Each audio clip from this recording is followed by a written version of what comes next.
aujourd'hui je vous retrouve parce que septembre c'est le mois international de la lutte contre le cancer de l'enfant et j'ai donc accepté de porter le t-shirt de l'association AIDA que vous pouvez voir ici. Afin de vous parler de cette cause, ils ont décidé de sensibiliser les personnes au cancer de l'enfant au mois de septembre justement en demandant à des personnes de porter le t-shirt et j'ai évidemment accepté en me disant qu'il serait intéressant, en plus de porter le t-shirt et de vous le montrer, de vous présenter quelques livres qui parlent du cancer des jeunes. Je vais donc vous parler de 5 romans que j'ai lus et qui, à mon sens, sont de très beaux livres qui abordent cette maladie. Bien qu'évidemment ce soit des romans tristes qui abordent des sujets difficiles, j'ai trouvé que ces livres nous faisaient aussi voir beaucoup de moments d'espoir et de moments joyeux et c'est ça que j'ai beaucoup apprécié à l'intérieur de ces romans. En premier, je vais vous parler de 4 filles et un jean de Anne Brachard, publié aux éditions Gallimard Jeunesse. C'est un des premiers romans que j'ai lu qui abordait le cancer et qui m'a fait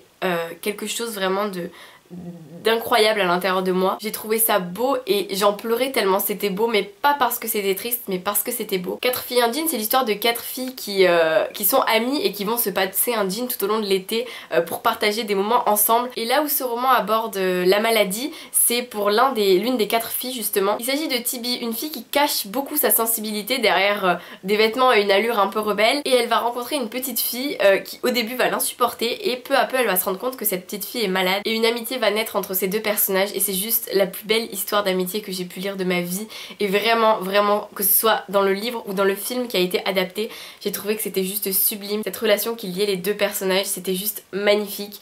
Ces deux personnages sont extraordinaires et Tibi va se révéler être quelqu'un justement de très sensible et qui va beaucoup donner d'elle-même pour faire sourire cette jeune fille qui est atteinte d'une maladie grave. Puis un livre que vous avez certainement tous lu ou vu au cinéma. Il s'agit de Nos étoiles contraires de John Green, publié aux éditions Nathan. C'est l'histoire de Hazel qui est atteinte d'un cancer et qui n'a pas très envie d'aller au groupe de soutien pour les jeunes qui ont un cancer parce que elle trouve ça plutôt déprimant. Et elle va quand même y aller pour faire plaisir à sa mère et elle va rencontrer Augustus. Et Augustus c'est juste le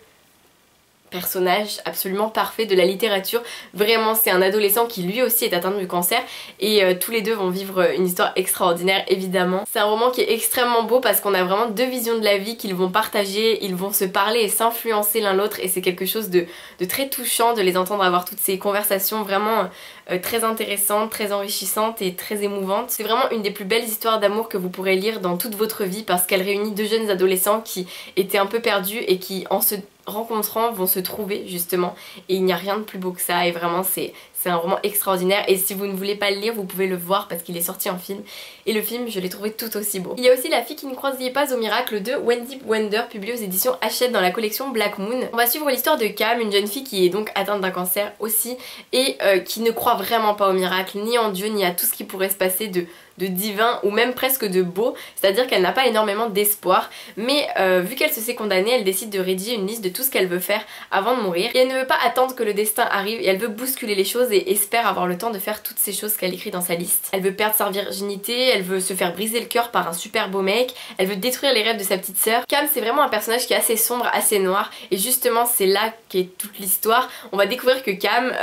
en essayant de bousculer le destin, en essayant de faire toutes ces choses qu'elle va accomplir avant de mourir, elle va se rendre compte que des choses belles peuvent encore lui arriver et en fait c'est vraiment un changement de mentalité, de manière de penser qu'on va avoir dans ce roman. On la voit vraiment évoluer et c'est ça qui est sublime, c'est que elle a beau ne pas du tout croire au miracle au début du livre, peu à peu il y a des choses qui vont se passer qui font qu'elle va peut-être de plus en plus voir de l'espoir dans tout ce qu'elle fait, dans tout ce qu'elle vit et peut-être changer aussi de comportement vis-à-vis des gens autour d'elle et peut-être vis-à-vis de sa petite sœur parce que détruire ses rêves c'est pas super cool. C'est vraiment un roman d'espoir, un roman qui au début nous rend très triste et qui vraiment petit à petit va nous faire de plus en plus sourire parce qu'elle va peu à peu comprendre finalement que la vie vraiment vaut le coup d'être vécue même quand on sait qu'il ne reste que quelques temps avant de mourir et surtout même quand elle a l'air totalement désespérée, non, il y a toujours de l'espoir et elle n'est pas obligée de se faire briser le cœur par un garçon. Par exemple elle pourrait très bien trouver quelqu'un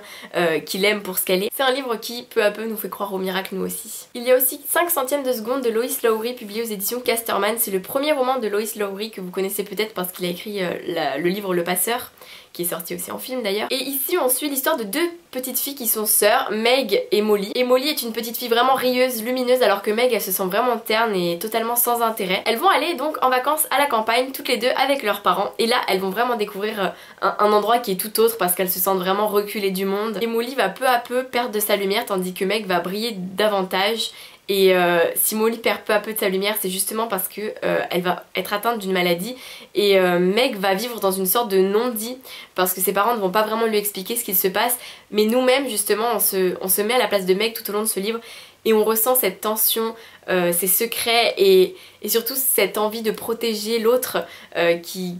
grandit de plus en plus. Et finalement on comprend sans même avoir besoin de mots, on comprend avec ce qu'on lit, avec toutes les émotions qu'on ressent. C'est un livre extrêmement émouvant qui aborde beaucoup la passion et ça j'ai trouvé ça très beau. Le personnage de Molly qui va peu à peu voir sa vie être de plus en plus compliquée, de plus en plus difficile, elle va se voir s'éteindre parce qu'elle perd de ses forces, et bien elle va finalement... Le fait d'être à la campagne et d'avoir rencontré des gens qui vivent autour de cette maison à la campagne, elle va se découvrir une passion pour quelque chose et s'y investir énormément. Et c'est très beau parce qu'on voit que elle s'investit dans quelque chose, bien qu'elle pourrait ne plus avoir d'espoir, non, elle trouve quelque chose qui lui donne envie de vivre, envie d'y donner de l'intérêt, et ça c'est juste sublime. La relation entre les deux sœurs est sublime. Ce petit cadre familial, ce petit cocon qui naît petit à petit entre la famille qui est dans la maison de campagne et leurs quelques voisins qui vont finalement entrer dans leur vie. C'est juste sublime, c'est vraiment un roman de relations et d'amour et ça... C'est trop beau. Et enfin je voulais vous parler de Je veux vivre de Jenny Downham qui a eu beaucoup de succès, qui est publié aux éditions Pocket Jeunesse. Et c'est vrai que ce livre a eu des avis assez divergents parce que certains l'ont beaucoup aimé, d'autres pas du tout.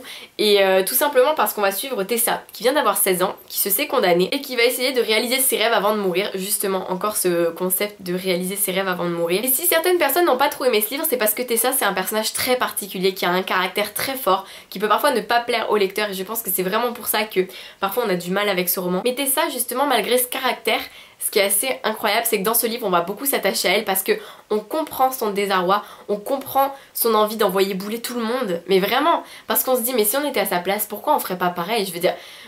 elle se sent vraiment impuissante face à ce qui lui arrive et elle a envie de se déchaîner contre le monde entier et en même temps voilà on comprend vraiment totalement le fait que ça l'énerve, que ça la mette hors d'elle. Et en même temps dans ce livre, encore une fois, on voit vraiment le personnage évoluer grâce à ses amis, grâce à son entourage, sa famille. Elle va changer d'avis sur certaines choses qui ne lui enlèvera pas sa force de caractère, bien évidemment, mais ce qui pourrait peut-être la rendre parfois un peu plus attendrissante et parfois plus attachante aussi, bien que son sale caractère soit tout à fait attachant aussi. Et c'est vraiment un très beau roman qui m'a beaucoup touchée, beaucoup émue et ce personnage qui pourtant d'emblée nous semble insupportable finalement, on l'aime beaucoup quand on termine ce livre, on l'aime énormément et on n'a pas envie de quitter ce roman parce qu'on n'a pas envie de la quitter non plus, donc vraiment